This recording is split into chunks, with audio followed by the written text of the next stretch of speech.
도이치모터 1차 주가 조작은 2심 판결이 끝났습니다. 추석 직전에. 근데 조사를 한 번도 안 받은 김건희와 최은순이 무려 120번을 등장을 했다고 합니다. 도이치모터스 주가 조작 사건 항소심 판결문에 김건희 87번, 최은순 33번이 언급됐습니다. 1심 판결문에서 김건희 37번, 최은순 27번에 비해 각각 2배 이상 증가한 겁니다. 이게 이제 슬슬 검사들도, 이제 나도, 검사도 그렇고 판사도 그렇고, 이게 빼고는 못 가겠는데? 못 가지. 네, 지금 이런 상황으로 가고 있는 거예요. 가장 중요한 건 이 두 사람은 조서 기록이 없는 사람들이에요. 그러니까요. 그래서 이 가운데서 김건희 대신증권 계좌에 대해서 뭐라고 했냐. 권오수 전 도이치모터스 회장 등의 의사에 따라 시세 조종에 이용된 계좌라고 인정을 해버렸어요. 1심에 이어서 2심도. 근데 김건희는 아무것도 조사를 안 받았는데 판사가 인정을 해버렸어. 재판에 나오지도 않는데 네. 김건희는. 그래서 이 전술이 기소가 안 그동안은 됐는데. 계속 맥혔어요. 우리 김건희 엄마 최은순 요양병원 관련해갖고 20억 해먹은 거 있잖아요. 무죄 받았거든요. 무죄를 23억인가? 받은 이유가 뭐냐면 거기 판결문에 나와 있어요. 불법 요양병원 운영 혐의에 대해서 검사가 입증을 못했다는 거예요. 검사가 무능해가지고 입증을 안 한 거잖아. 그러니까 안 한 거지. 검사가 무능해가지고 이거를 죄가 있다고 할 만큼을 입증하지 않았기 때문에 판사의 입장에서는 증거 부족 내지는 거기에 대한 형량에 대한 저촉되는 사항이 없다고 판단해갖고 무죄를 때린 거란 말이에요. 김건희 오빠도 그렇게 빠져나오고 김건희가 찝어주는 모든 사건은 검사가 무능해갖고 빠져나오는 거. 자, 또 김건희가 그 후 거래 결과와 금액을 사후적으로 확인하거나 증권 담당자가 김건희에게 사후 보고를 하고 있을 뿐이다. 그러니까 권 전 회장 주장대로 김건희가 맡긴 증권사 담당자가 자신의 판단으로 주식을 거래한 내용이라고 보이지 않는다. 자, 여기에서 또 하나의 변수가 생깁니다. 자, 현재까지는 김건희 없는 상황에서 2심 판결이 났어요. 그래서 이제 피해자들이 생긴 거잖아. 이 피해자들이 이걸 받아들여 버리면 더 이상의 조사나 추가 재판이 열리지 않습니다. 근데 항고를 했어요. 상고했습니다. 도이치모터스. 자, 이 사건 피고인 9명 중 2명이 선고 다음 날 바로 상고장을 제출을 했습니다. 이 상고장을 제출한 피고인들은 항소심 중 주가 조작을 방조한 혐의가 추가된 증권사 직원과 시세 조정에 직접 가담한 혐의를 받는 증권사 직원입니다. 즉, 쩐주들은 입을 닫았어요. 네. 그렇지. 네, 쩐주들은 어차피 나는 안 건드릴 거야 라고 하는 믿음이 있기 때문에 이거를 문을 닫았습니다. 그래서 지금 이제 쩐주들한테 방조죄를 씌웠잖아요. 주가 조작을 하는 줄 알면서도 여기에 대해서 그냥 가담이 돼 있으면 방조죄가 형성이 된다라고 하는 제목으로 유죄를 받았어. 근데 항고를 안 했어. 왜? 집행유예거든. 그럼 어차피 받아봐야 집행유예고 일단 벌금이 없잖아. 벌금 있어요. 아니, 그러니까 있는데 원래 이런 걸 하면 추징금으로 해갖고 거기 주가 조작에 벌었던 거 다 내놔. 벌었던 거 2배 토해내야 되고 여기에 동원했던 자금들에 대해서 추징금으로 다 날라가야 되거든. 추징금을 안 때려 이놈의 재판에는. 벌금 한 4, 5? 뭐 이 정도밖에 없어요. 그러니까 얘들이 벌었던 돈에 비하면 세 발에 핀 거지. 뭐 이 손 씨는 또 손해봤다고 그러니까. 그러니까 손해봤으니까 이 사람은 손해본 걸로 퉁칠 수도 있는 사람인 거야. 그럼 이 상황에서 아무도 상고를 안 하고 조용히 끝나버리면 2심이 끝나는 거예요. 끝난 거죠. 그치? 이제. 김건희, 최은순은 조사도 안 받은 상태 2심이 끝난 건데 판사가 이미 120번을 언급을 했고 없는 사람인데 그렇지. 조서에 없는 사람인데 언급을 했어. 그 얘기는 뭐냐? 얘네들 혐의가 이거 인정이 되잖아라고 하는 거예요. 그럼 대법은 어떻게 할까요? 대법이 이걸 받아가지고 어이구 우리 건희 언니 걸 올라오셨네. 그럼 이건 이대로 해갖고 확정. 땅땅땅. 고등법원을 확정 이렇게 할까요? 아니면 파기완성시키고 아니 이 고법 판사가 이거 이상하다고 했잖아. 얘네들 보강조사해? 라고 시킬까요?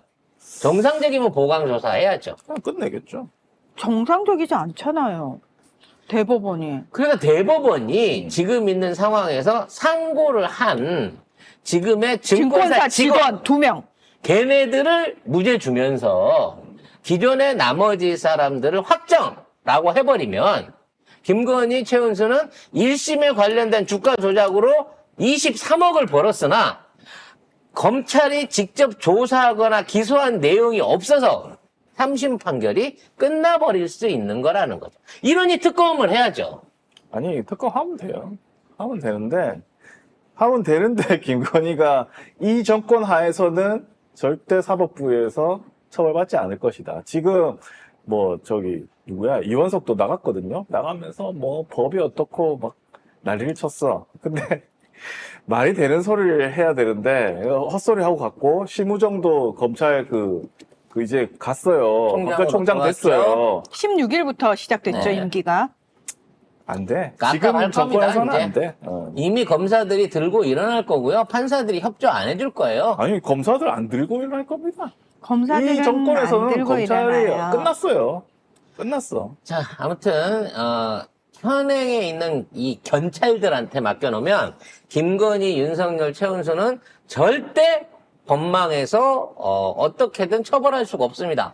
무조건 특검을 해야 된다라는 전제로 민주당이 이거를 밀어붙였으면 합니다. 지금 계속해서 200표에 근접하는 임계점에 근접하는 내부적 불만들이 올라오고 있습니다. 윤석열의 탄핵으로 리셋을 시키고 싶어하는 초선들 말고 자기 정치를 갖고 있는 중진들이 어떤 형태로든지 목소리를 내기 시작하게 되면 그리고 계속 인기가 이렇게 빠지게 되면 윤석열이 들어온 게 아니야. 국회의원들은 다음번에 자기 출마할 때가 두려운 거거든. 그렇지. 왜냐면 지금 이렇게 있는데 니네들 한마디도 안 하냐? 책임 안 지냐? 지금 니들 때문에 내가 지역구 가가지고 나 민주당 뽑는다 소리를 듣고 있는데 내가 니들 없어 나 무소속으로 해도 뽑히거든? 그럼 니들 리셋하는 게 나한테 훨씬 유리한데 이렇게 되는 상황이 온다는 겁니다. 최소한 국짐 안에는 56명의 사실상의 반란을 할 수 있는 반란을 생각할 수밖에 없는 재선 의원 이상들이 있다는 점을 우리가 상기를 하고 이대로 밀어붙이면 됩니다. 자, 윤석열의 풍자는 되지만 김건희는 풍자 안 돼. 요거 SNL 코리아 관련된 내용인데요. 이건 제가 방송에서 분명히 사전에 얘기를 해드린 적이 있어요. 조현영, 주현영 배우가 다음 시즌에 하차를 할 것이다. 거의 하차를 표명하고 있다는 얘기인데요. 관련된 기사 정리해 보겠습니다. 쿠팡 플레이 SNL 코리아가 시즌 6을 시작했지만 이번에도 김건희에 대한 풍자는 등장하지 않습니다. 시즌 초반에는 정부와 정치를 풍자하는 코너가 있었지만 김건희를 다룬 내용은 없었는데요. 윤석열 정부 이후 시즌3부터는 풍자의 강도가 약해졌고 김건희는 아예 등장하지 않았습니다. 시즌5에서 서울 양평고속도로 특혜 의혹과 원전 핵오염수 방류 논란 등을 풍자를 했지만 김건희는 등장하지 않았고요. 시즌6에서도 풍자가 순한 맛이다. 이런 평가가 나오고 있습니다. 심지어 시즌3에는 한동훈도 있었어요. 한동안 기자 이렇게 해가지고 했는데 윤석열하고 한동훈 다 나오는데 김건희만 안 나와. 전 너무 안타까운 게 주현영만 잘린 거야. 주현영 배우가 김건희로 검은색 정장 양장 입고 머리 해갖고 나올 때 네. 똑같았거든. 진짜 말투도 진짜 똑같이 잘하더라고요. 근데 그럼 이거 나가면요. 송작가 TV도 김건희 다루는 에피가 제일 많이 나가는 것처럼 떡상했을 겁니다. 진짜로. 그렇지. 코미디 프로 싹 잡아먹었을 거예요. 끝났지. 근데 쿠팡이 세무조사를 몇 번 쳐맞고 나더니 깔끔하게 아예 주현영을 없애버렸어. 주행을 아예 없애버렸어요. 네. 야, 이거를 민간 기업을 이렇게 조져가지고 이런 어떤 풍자 권리를 빼앗아 버리는 이게 미친 정권 아닙니까? 김건희는 김정은급이네 하셨는데 그렇죠. 최고 존엄이 된 거죠. 거의 시진핑급입니다. 그러네. 시진핑도 그런 얘기가 있거든요. 집에 응급 상황이 생기면 119에 전화하지 말고 SNL로 시진핑을 욕해라. 그러면 15분 안에 경찰들이 집으로 온다는 공안들이. 거죠. 네, 그러니까 119를 부르지 말고 SNS에 시진핑 씨발놈 이러면은 그렇지. 위챗에 시진핑 씨발놈 치면 15분 안에 와서 구조를 받을 수 있다. 이런 그 농담 아닌 농담이 있는데 지금 우리가 그쪽으로 가고 있는 거예요. 그럼 우리가 만약에 킹건 씨발년 이러면 어떻게 돼요? 너만 잡혀가면 될 거예요. 저는 좋아하는 사람이잖아요. 주현영만 나가야 된 것처럼. 그러네요. 그래서 그럼 하지 않겠습니다. 그러면 주현영 배우를 말하자면 쿠팡이 잘랐냐? 그 형식은 아니에요. 그냥 하차지 뭐. 근데 주현영 배우가 5기 끝나고 나서 예능 프로그램에 나가서 그렇게 많이 울었다. 맞다. 네. 그러니까 인터뷰하면서 엄청 울었지. 인터뷰하면서 어디 다른 예능 프로에 가갖고 지금 인기 좋은데 막 풍자해서 인기 좋아지고 소감이 어때 그런데 그때 그렇게 많이 울더라고. 그래서 내가 예감을 한 거야. 저 내부적으로 엄청 압력받고 있구나. 다음 시즌에 못 나오겠구나. 역시나 자진 사퇴 형식을 빌어 저렇게 갔다는 거죠. 이게 뭔 너무 민주국가입니까? 거기에다가 국힘이 또 웃기는 짓을 했어요. 아니 심지어 이때 윤석열 후보 시절에 인터뷰를 했던 주기자가 주현영이에요. 그렇죠. 풍자해도 괜찮다고. 네. 풍자는 여러분의 권리입니다라고 거기 나와서 얘기했던 거가 윤대지가 그랬다고 권리라고. 해놓고 얼마 아무튼 그래서 조현영 기자의 그 앞으로의 행보도 아까 패러디 사진이 남아있는 이상은 쉽지 않을 것 같다는 생각이 들어요. 이 정권에서 쉽지 않을 것이다. 다큐멘터리에 재연 배우로 나왔던 MBC에 그때. MBC 단역 그분도 사라졌어요. 그러니까 지금 있는 상황에서 절대 존엄인 김건희를 어떤 형태로든지 비웃거나 패러디하면 전두환이네. 네. 전두환 그 사람은 닮았다고 방송 못 나온다는 박용식 거죠. 배우인가? 그 사람 못 나오겠잖아. 전두환 닮았다고. 저 이번 추석 때 당근이 압수수색을 받았습니다. 대통령 선물을 당근으로 팔았다고 당근을 압수수색을. 진짜요? 네. 에? 근데 저는 그 압수수색을 하는 꼬라지를 보면서 저 새끼들이 내 방송 들었구나. 압수수색하러 들어간 참에 우리 그 현옥이 누나 계좌 털라고 간 거 아닌가라는 생각이 들었다니까요. 그런 기사는 못 봤는데 나는. 기사는 안 나왔는데 어떻게 아셨어요? 그와 관련해서 압수수색을 할 거다라는 SNS가 있었습니다. 아니 근데 아직 기사는 없어요. 아직 기사는 없어요. 근데 당근마켓에 대통령 관련한 그 상품들이 올라오는 걸 보고 심지어는 백까지 같이 올라오는 게 판매되는 걸 보고 그와 관련해갖고 이거를 비싸게 한정으로 팔아먹고 있는 거라서 조만간 압수수색을 할 거다. 저거 판 놈 누군지 찾아내려고 한둘이가 아닐 텐데. 압수수색을 할 거다라는 얘기를 지금 하고 있어요. 윤 대통령 선물 세트 팝니다. 중고거래 명절 테크. 그래서 이걸 보고 매우 윤석열이 기분 나빠했다고 합니다. 그래서 뭐 윤석열을 골랐겠어요? 응? 윤석열이 뭘 알아? 골랐을까? 술만 처먹을 줄 알지. 이 과연? 새끼가. 그래서- 24만 원. 오. 그 정도 값어치는 없거든요. 그러니까 뭐, 이 돈을 주고 이걸 왜 사요? 탄핵적 레어템이라 그런지 모르겠는데 아무튼 그래서 판매 완료도 있네. 판매 완료도 있고요. 심지어 쇼핑백도 다 있습니다. 22만 원짜리를 샀어? 네. 아니 22만 원씩이나 주고 이딴 걸 왜 사? 공짜로 받은 거를? 이게 이제 수집가들한테는 레어템이 되잖아요. 할만하네. 이제 더 이상 탄핵 전 마지막, 마지막. 선물 이런 걸로 해갖고 레어템이 될 수 있는 부분이기 때문에 이런 중고거래를 되게 많다. 이런 중고거래를 막기 위해서 원효로 제일. 저걸 하는 게 아닌가라는 얘기를 영등포도. 이제 듣고 있습니다. 어.